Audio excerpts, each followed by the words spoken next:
Hello, welcome to Learn English with Technology podcast series, episode 11. We're doing a deep dive today into something that might just revolutionize your language learning, turning those everyday commutes into potent learning sessions. Yeah, what's often seen as like did time, just getting from point A to point B, is actually a treasure trove of potential language learning time. Right, most of us are talking, what, a solid 30 minutes to 2 hours a day just commuting? It's like we have a built-in language course we're not even using. But before we get into specific strategies, I'm curious, why is this commute time so special for learning? Well, research has actually shown that our brains are in this unique state during commutes. We're relaxed but alert, which is, actually the ideal condition for absorbing new information. Plus, as we transition between home and work, our minds are naturally kind of shifting gears, which actually makes it easier to pick up new things. So it's not just about the extra time, it's about our brains being primed for learning. That's really cool. But where do we even begin? Let's start with the morning commute. What makes the morning brain so special for language learning? Well, the morning brain, it's like a sponge, ready to soak up all this new information. This is when neuroplasticity is at its peak, meaning your brain is primed for learning new things. And you've probably heard of the golden hour concept. Well, your morning commute could be that golden hour for language. Okay, I'm definitely intrigued, but let's get practical. What are some things people can actually do during their morning commute to learn a language? I can't imagine cracking open a textbook on the freeway is a good idea. Definitely not. We're talking simple, low-effort strategies here. Even something as passive as listening to a podcast in your target language can be incredibly effective. Your brain is already alert and processing information, so you'll naturally start absorbing the language patterns. I've also heard about the sign game, where you use things you see on your commute to practice describing them in your target language. Exactly. That's a fantastic way to turn your entire route into a mental vocabulary list. And because the morning brain is so good at connecting information, you can link new words to your morning routine. So think coffee cup becomes la taza in Spanish as you're sipping your coffee, which instantly, boosts your memory. I love that. Instead of just memorizing random words, you're linking them to real-life actions, which is a much more powerful way to learn. Absolutely. And don't forget about pronunciation. Some people find they're less self-conscious about practicing sounds when they're still a bit sleepy in the morning. You can even use those moments stuck in traffic to really nail those tricky sounds. So even grogginess can be an asset. That's reassuring for those of us who aren't exactly morning larks. But what about the evening commute? After a long day, more work, even language learning just feels daunting. Well, the evening brain is actually perfect for consolidating what you've learned throughout the day. Think of it like your mental filing system coming online, ready to, organize and store all that new information you've encountered. So the evening commute is less about learning new things and more about solidifying what we've already picked up. Precisely. And you might even experience those aha moments where you suddenly understand a song lyric or a phrase you heard earlier in the day. It's like your subconscious has been working on the language in the background all day long. That's incredible. It really reframes the evening commute as a time for reflection and reinforcement rather than more intense study. What are some low-key activities people can try on their way home? Well, the evening brain is great for reviewing vocabulary or practicing pronunciation in a relaxed way. And, since you're less self-conscious when you're tired, those tricky sounds might actually flow more easily. You could also try mentally summarizing your day using key phrases or verbs in your target language. So it's about capitalizing on that relaxed state to reinforce what we've learned earlier. That makes a lot of sense. But let's face it, there are safety considerations when we're talking about learning during commutes. Of course, safety is paramount. It's about having what I call a setup for success mindset, meaning you prepare everything beforehand so you can focus on driving or navigating your commute safely. So queuing up audio lessons before starting the car, mounting your phone securely, Yeah. minimizing any potential distractions. Exactly. And if you're driving, audio-based learning is key. Look for what I call traffic-friendly content, those lessons with natural pauses built in, so you can easily switch your attention back to the road when needed. I like that idea. You could even use the traffic flow as a guide. Heavy traffic. Perfect for listening practice. Highway cruising. Time for longer audio passages. Exactly. Your commute becomes a self-guided study session.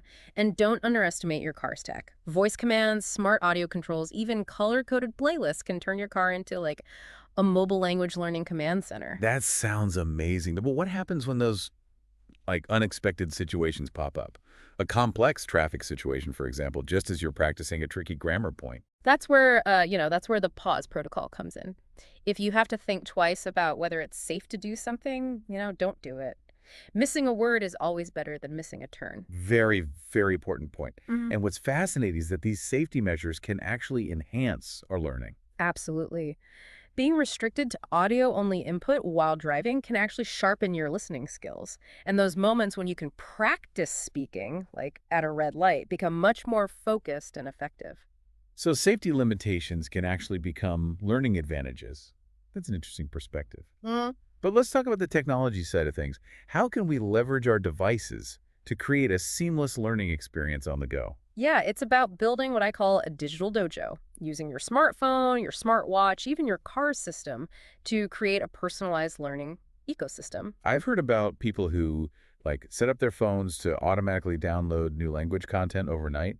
Waking up to a fresh batch of lessons every morning sounds amazing. Yes, timing is key when it comes to tech. Imagine your phone automatically switching to your language learning playlist as soon as it connects to your car's Bluetooth. It's like having a virtual language coach who knows exactly where you are in your commute and what you should be doing. That's next level. And I love the idea of using voice commands to control your entire learning system without ever taking your hands off the wheel. Right. It's about leveraging technology to make language learning as effortless as possible. But what about those dreaded dead zones where internet connection fades away? Oh, those can be so frustrating. You're in the middle of a great lesson and then silence. That's where the offline arsenal comes in. Download lessons, podcasts, practice materials beforehand so you can keep learning even when your signal drops. So those dead zones actually become opportunities for focused study. That's a clever way to use limitations to your advantage. But we all know that sometimes Mother Nature has other plans. Rain, snow, traffic jams. How can we stay on track with our language learning when our commute gets disrupted? That's where the weather warrior mindset comes in. It's about seeing each weather condition as a unique opportunity to practice different skills. I read about someone who used a snowstorm delay to master a month's worth of vocabulary. Talk about turning lemons into lemonade. Right. It's about reframing those disruptions as chances to level up. Think about it. Summer heat is great for energetic conversation practice. Rainy days are perfect for focused audio learning, and winter darkness can actually heighten your listening comprehension. So instead of complaining about the weather, we can use it to our advantage.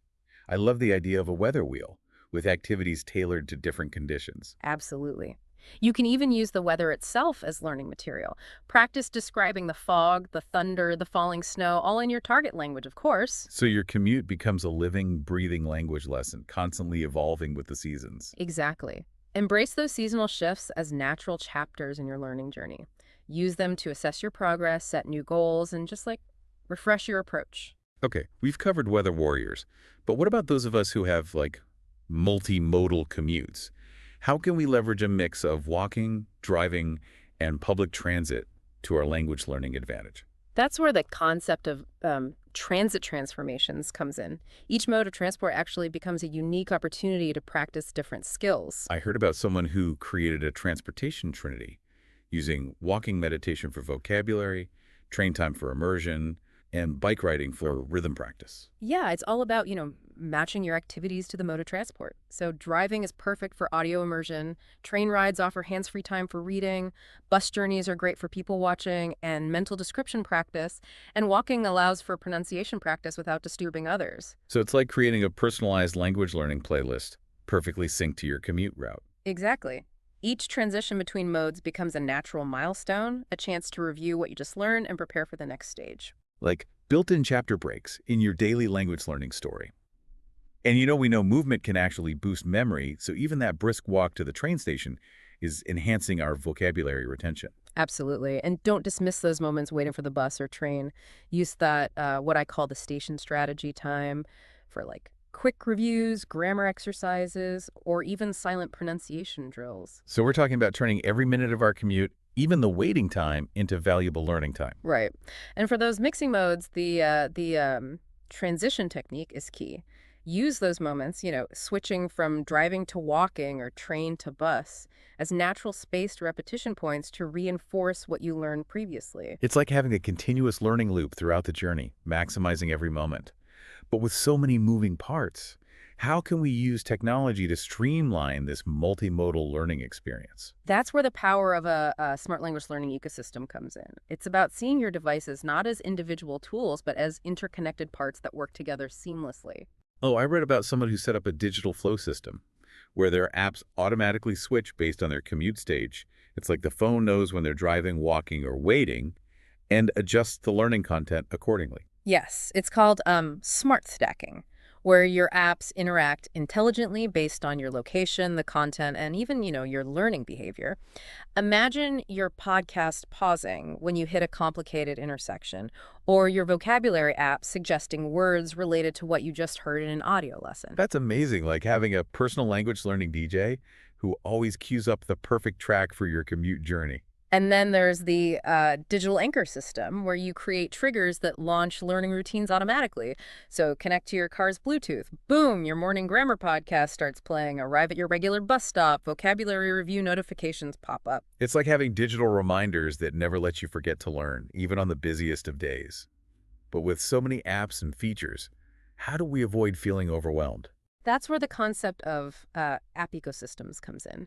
It's about choosing a curated set of tools that work together seamlessly rather than just, downloading random apps. So one app for listening, another for speaking practice, a third for quick vocabulary reviews, all working in concert to create a truly effective learning experience. It's like having a well-organized kitchen where each tool has its purpose and they all contribute to creating something delicious. And don't forget about the dead zone defense. Modern apps can often predict those spots on your commute where internet connection might be unreliable and automatically switch to offline content. No more interrupted learning sessions because of tunnels or spotty signal. That's such a clever way to turn a frustration into an opportunity. But with all this automation, are we sacrificing personalization? Not at all. The best apps learn from your behavior. They track your progress, adapt to your patterns, even predict what you need to review based on your previous sessions. It's like having a virtual language tutor who constantly gets to know you better. I heard about an app that started serving up weather-related vocabulary every time rain was in the forecast. It's like having a language learning system that's as aware of your environment as you are. Exactly. And then there's cross-platform synergy, where your phone, your smartwatch, your car system, even your home smart speaker all become part of your learning network. Start a lesson in your car, continue it on your phone while walking to the train, and have your smart speaker remind you to review later. It's like having a personal language learning ecosystem that's with you every step of the way. And the beauty of it is that these systems can also sense your engagement levels and adjust accordingly. Feeling stressed in traffic, the app switches to easier, more passive content. Cruising on an open highway, time for challenging pronunciation drills. It's like having a language learning system that's as adaptable and responsive as you are. And don't forget about the Community Connect feature in many apps. You can connect with other commuter learners in your area, sharing tips and tricks, with someone on the same train or comparing notes with another driver mastering the same language. It's like having a virtual study group that organically forms during your commute. Pretty amazing. But we focused a lot on the digital side of things. What about our physical environment? How can we optimize our car, train seat, or walking route to create the most effective learning space? That's where commute space engineering comes in. It's about transforming every vehicle and transit space into your personal language learning sanctuary. Oh, I read about someone who created a language learning cockpit in their car, optimizing seat position, headphone placement, and even using different essential oils for different types of learning. Yeah, it's about finding that perfect comfort-focused balance, being comfortable enough to learn effectively, but not so relaxed that you doze off during your morning commute. Makes sense. Yeah. It's like creating a first-class learning experience within the confines of our daily commute. Exactly. And then there's the zone control method, where you create invisible boundaries within your commute space that trigger different types of learning. So the dashboard becomes your speaking zone, the rear view mirror your pronunciation checkpoint, and your cup holder your vocabulary vessel. That's such a cool way to turn your car into a personalized language learning map. And don't forget about, the sensory setup strategy. Yeah. Engaging multiple senses can create stronger memory anchors, use different scents, textures, or visual cues to associate with different aspects of language learning. Creating a multi-sensory learning experience. That's brilliant. Even on public transport, you can transit territorialize by claiming your space. It's not about how much space you have, but how you use it. Even a crowded bus can become your learning haven. I love the idea of a learning lighthouse. That's small but powerful space around your phone where you can focus even on a crowded bus. And remember, every part of your commute can become a cue for different learning activities. Passing through a tunnel, time for memory recall, stopping at a familiar traffic light. That's your cue for pronunciation practice. So we're turning our entire commute route into a personalized learning track with different landmarks triggering different activities. Exactly. And don't underestimate the power of microenvironment maximizers. Even the smallest spaces can become learning tools with a bit of creativity. Turn your phone grip into a mini flashcard holder, or use your car's sun visor to create a tiny learning dashboard. Love it. These micro adjustments can make a huge difference. But what if our usual spot isn't available or a route changes unexpectedly? That's where the adaptive space protocol comes in. Always have backup configurations ready for any situation so you can maintain that learning momentum no matter what challenges come your way. Like having a plan B for your learning environment. That's great advice. But let's talk about the social aspect of commuting. Can we turn those interactions with fellow passengers or drivers into language learning opportunities? Absolutely. It's about tapping into what I call the community classroom on wheels, seeing our fellow commuters as potential language learning partners. I once read about someone who turned their bus commute into a rolling language exchange simply by striking up a conversation with the French-speaking lady who always sat next to them. Exactly. Even without direct interaction, you can benefit from the silent study group effect. Simply being around other learners, even silently, can unconsciously motivate us. You can also try shadow learning, quietly practicing the languages you overhear. It's like having a secret language learning club that meets every day without ever formally gathering. Exactly. And then there's the commuter connection protocol, where you turn those brief moments of shared space into learning opportunities. Waiting at a traffic light, practice describing the scene in your target language, sharing an elevator, learn to say good morning in 5 different It's languages. like turning those mundane moments into tiny language adventures. And remember, commuters often see the same faces and experience the same patterns. Use those social anchors as learning triggers. So the barista who makes your coffee becomes your Italian conversation partner. The security guard at your train station, your Japanese greeting buddy. It's like having a distributed language learning team that you never had to recruit. And don't underestimate micro interaction maximizers, those tiny low pressure opportunities to practice, reading license plates in traffic to master numbers, perfecting small talk in the elevator, or even asking for directions in your target language. These seemingly insignificant interactions can really add up over time. Absolutely. And even for the more introverted learners, there's what I call the observer's advantage, where you learn by observing interactions around you. I know someone who keeps a vocabulary journal based solely on what they observed during their commute, like turning their commute into a living language textbook. Exactly. You can also find an anonymous accountability partner. Maybe you see someone doing pronunciation exercises at red lights or studying flashcards on the train. Their dedication, even silent, can inspire you to keep going. Like having a silent cheerleading squad of fellow language learners pushing you to stay on track. And sometimes all it takes is one person to break the ice. By being openly enthusiastic about your language learning, you might inspire others to join in. That's inspiring, turning your commute into a language learning movement one interaction at a time. Precisely. But let's be realistic. Even with the best strategies, there will be days when our commute learning plans get derailed. Traffic jams, dead batteries, lost headphones.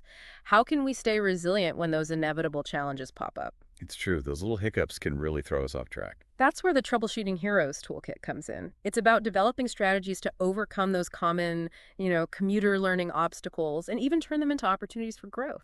I know someone who created a bulletproof backup system after experiencing a week of commute chaos. It's like having not just a plan B, but plan C, D, and E ready to go. Exactly. And remember, every problem has a hidden opportunity. That traffic jam everyone else is stressing about. That's your chance to practice deep listening skills. phone battery dies. Time for mental review exercises. Turning those frustrating moments into unexpected learning opportunities? I love that. And on those days when you're simply too tired or stressed, remember the energy-matched learning ladder. Have different activities ready for different energy levels. Exhausted, passive listening, a bit more energy, active repetition, feeling great, full-blown conversation practice. So we adapt our learning to our energy levels rather than forcing ourselves to study when we're not up to it. Yeah. That takes the pressure off. Exactly. And, our attention spans naturally fluctuate throughout the day. Work with those fluctuations, not against them. I love the idea of a focus flow map. You map your commute by attention points, focusing on new material during high focus zones, switching to review during low focus periods. Yes. And then there's the minimum viable practice approach, where even on your worst days, you commit to one tiny learning action. 3 vocabulary words, 1 grammar rule, even just listening to a song in your target language. It's a powerful reminder that even the smallest effort keeps the momentum going. And what about those days when your entire routine is thrown off? Unexpected travel, schedule changes, even just, plain forgetfulness. Those are the toughest days to stay on track. That's where portable practice packets come in. Have learning activities ready that work anywhere, anytime, no matter how your commute changes. One set for driving, another for public transit, and another for walking. It's like a language learning survival kit that keeps us prepared for anything. But what about when we hit a learning plateau and feel like we're not making progress? Those moments can be so discouraging. Yeah, those plateaus are a normal part of the learning process. Don't let them get you down. The micro progress tracker can be a lifesaver here. Document every tiny victory. New words understood, successful mini conversations, even correctly guessing song lyrics. These small wins add up. It's like having a cheerleader in our pocket, reminding us that even the smallest steps are worth celebrating. Exactly. And remember, your environment can work for or against you. Adapt. Can't hear your lessons over traffic noise. Switch to visual cues, too crowded to read on the train. Opt for mental practice games. Turn challenges into opportunities to get creative. So we can learn anywhere, anytime, if we're resourceful enough. But what about those days when everything seems to go wrong and you just want to give up? That's where the recovery routine comes in. Have a set of foolproof, no-fail activities you can always rely on, even on your worst days. Simple, effective exercises to keep that learning streak alive. It's like a language learning life preserver to keep us afloat during those commute storms. Exactly. Now, we've covered a lot of ground today, from those first steps to navigating the challenges that inevitably arise. But what about those who are ready to take their commute learning to an even higher level? You're right, we have covered the foundations, but there's always more to explore. For those who've been at this for a while, ready to push their skills further, we enter the realm of what I call advanced mastery. It's about elevating commute learning from a simple routine to an art form. Okay, color me intrigued. What does that look like in practice? Well, I've seen some remarkable learners. They use what I call the compound learning matrix to master multiple languages, concurrently, during their commutes. They layer different skills and languages in a way that actually enhances each other. It creates a multiplier effect. Learning multiple languages at once during a commute, that sounds incredibly ambitious. It definitely takes dedication and strategy, but it's achievable. These advanced learners have mastered what I call the time dilation effect. They don't just use their commute time, they seem to bend it to their will. That's a fantastic way to put it. Can you give us an example of what this looks like in a real commute? Imagine this. Okay, you're listening to a podcast in Spanish, but instead of just passively listening, you're also transcribing a short segment in a notebook. This forces you to engage with the sounds, the spelling, and the grammar all at once. Then, at the next red light, you switch gears and practice speaking aloud in French, reviewing phrases from yesterday's lesson. Wow, so you're constantly shifting between languages and skills, Yeah. maximizing every minute. I can see how that would accelerate the learning process, but doesn't it get overwhelming? It definitely takes practice. The key is to start slowly, layering one skill at a time. Once you've mastered that, gradually add more complexity. Remember, it's not about doing everything perfectly all at once, but about challenging yourself and pushing those boundaries. So it's about creating those nested learning loops where you're simultaneously practicing, reviewing, and even planning your next steps, all within the same commute session. Precisely. And advanced learners take it a step further with what I call the deep integration protocol, where they weave language learning into the very fabric of their commute experience. Think traffic signals becoming grammar triggers, billboard ads turning into translation exercises, fellow passengers inspiring mental dialogues. It's like turning the entire commute into a living language learning lab. Exactly. And as you become more proficient, you develop cognitive switching mastery, that ability to, flip between languages effortlessly. Different sections of your commute become dedicated to different languages with transition points serving as natural language So borders. it's like traveling through multiple countries during your daily journey. But with all this advanced learning, how do we avoid getting stuck in a rut? How do we know we're still progressing? That's where metacognitive momentum comes in. It's about constantly analyzing your learning process, tweaking it for maximum effectiveness, track what works best at different times, experiment with new techniques, constantly look for ways to improve your efficiency. So it's like becoming your own language learning scientist, Yeah. constantly experimenting and refining your approach. Exactly. And remember, variety is key. Instead of maintaining the same level of engagement throughout your commute, try what I call the immersion intensity scale. Alternate between periods of intense focus and more relaxed practice. It creates a rhythm that keeps your brain engaged and prevents burnout. Like linguistic interval training Yeah. for your brain, right? Pushing your skills further while avoiding mental fatigue. Precisely. And then there's environmental mastery mechanics, where you actively shape your commute environment to create the most, conducive learning conditions. Experiment with different soundscapes in your car to create distinct learning zones, or leverage those natural pauses in stop and go traffic for pronunciation practice. So it's about becoming a master of your commute domain, using every element to your advantage. This is all incredibly inspiring, but I imagine even advanced learners need ways to track their progress and stay motivated. Absolutely. It's not just about learning, it's about achieving mastery. That's why setting clear goals and tracking your progress is essential. We need to turn those vague aspirations of, becoming fluent into concrete, achievable milestones that align with our daily commutes. So how do we create that tangible sense of progress? How do we know we're actually moving towards our goals? That's where the concept of the progress pathway comes in. It's about creating a roadmap that, guides you every step of the way, turning your commute into a tangible representation of your language learning journey. I know someone who uses a commute compass system. They've mapped specific goals to different parts of their route. So the traffic light near their house is their daily verb conjugation checkpoint. That long stretch of highway is their podcast comprehension zone. And the final turn into their office is their progress check-in point. That's a fantastic example. And remember, the key to staying motivated is breaking down those big, daunting goals into smaller, more manageable chunks. That's the power of the milestone momentum effect. When you achieve small wins, day after day, it creates a sense of accomplishment that keeps you going. It's like those station stop goals, mini targets for each station on your train journey. By the time you reach your destination, you've racked up a series of small victories that add up to significant progress. Exactly. And don't forget to track your progress in a way that's meaningful and motivating. Go beyond just checking off, completed lessons, and map your growth across different dimensions of language mastery. I call this the progress panorama method. Oh, I once saw someone who created, dashboard metrics using their car's dashboard as a visual representation of their language skills. Speedometer for vocabulary growth, fuel gauge for grammar mastery, temperature gauge for pronunciation progress. It was such a fun and engaging way to visualize their journey. That's fantastic. And there's the time-distance connection, linking your physical journey to your language learning progress. Measure your achievements in language miles, specific targets tied to specific distances in your commute. By the time you've covered 100 miles, you've mastered a new set of grammar rules or expanded your vocabulary significantly. It's like a fitness tracker for your brain, measuring your progress in a tangible way. And remember, feedback is crucial for growth.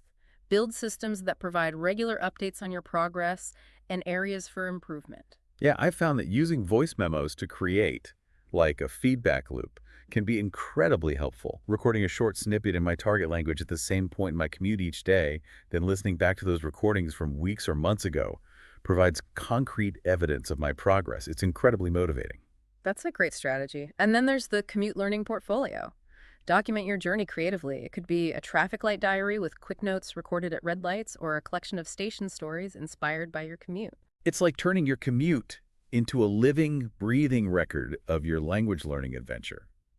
But with all these strategies and techniques, it's easy to get caught up in the details and forget about the bigger picture. You're absolutely right. It's crucial to remember that language learning is not just about accumulating knowledge. It's about connecting with other cultures, expanding our understanding of the world, and ultimately, transforming ourselves. Yeah, I've experienced that transformative power firsthand. It's not just about the words and grammar. It's about the connections I've made, the cultures I've explored, and the new ways of thinking I've embraced. It's truly been life-changing. And that's what's so incredible about language learning, its ability to transform us on an intellectual, emotional, and even spiritual level. It opens our minds to new perspectives, challenges our assumptions, and helps us see the world in a whole new light. It's about bridging the gap between cultures and creating a more understanding and compassionate world. Precisely. And in today's increasingly interconnected world, that's more important than ever. So as we wrap up our deep dive into the world of commute time language learning, what's the one key takeaway you'd like our listeners to remember? It's simple, really. Every commute, it's an opportunity. Every traffic light, it's a chance to learn. Every fellow traveler, a potential practice partner. You're not just stuck in traffic anymore, you're in a mobile language lab. You're not just a passenger on the train, you're part of a global community of learners. And you're not just traveling from point A to point B, you're on a journey of self-discovery and transformation. That's beautifully said. It's about shifting our perspective and recognizing the incredible potential that's hidden within those everyday commutes. Exactly. And remember, it's not about becoming fluent overnight. It's about consistent progress, one commute at a time. Embrace the journey, celebrate the small wins, and never stop exploring the world of language learning. This has been such an inspiring conversation. I'm already brainstorming ways to, revamp my own commute learning routine. I'm thrilled to hear that. And if you're listening and feeling inspired, remember you're not alone. Share your commute learning stories, connect with other learners, and let's motivate each other to achieve amazing things. Thank you so much for joining us today for this deep dive into the world of commute time language learning. We hope you've gained some valuable insights and are feeling empowered to turn those daily journeys into opportunities for growth and discovery. And if you enjoyed this episode, be sure to subscribe to our channel for more deep dives into the world of language learning and beyond. Don't forget to share your thoughts and experiences in the comments below. We love hearing from you. Happy learning, everyone.